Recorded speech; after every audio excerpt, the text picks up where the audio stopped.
I've thought about mental health a lot more, largely because of some of the work that you've done. I'm curious, when you think about the last half of this year, just what are you going to get? What are you looking to get done? Well, we may have the first drug in 20 years approved this year. So part of my mission as this drug and then follow-on drugs occur is to make sure they get to as large a number of people as possible.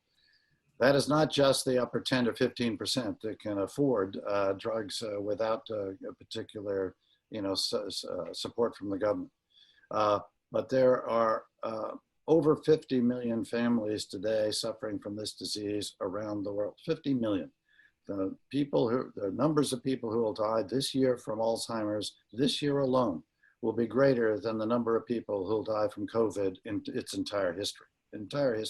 So it's 3 to 4 million people who are dying this year. So how do you get it to people in low-income populations, so, populations that do not, in fact, touch the traditional healthcare system? They rely much more on family, on church, on faith, and a variety of other institutions than they rely on the traditional structured healthcare system. So how do we get a novel and innovative drug to them?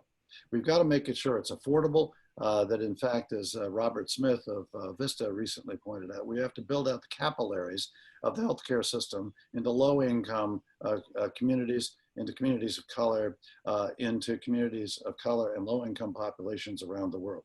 So what do I hope to accomplish this year is to achieve a wide variety of tests for the disease that could be administered in its earliest stages, so that the drugs that get introduced into the world can in fact be given to people at the right time and slow down or stop the disease at its earliest phases. So that's task one.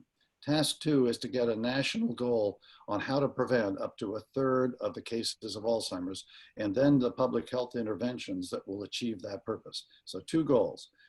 Making sure that we set up a system in which a wide variety of affordable tests are available and drugs are affordable and available to people of low income and communities of color.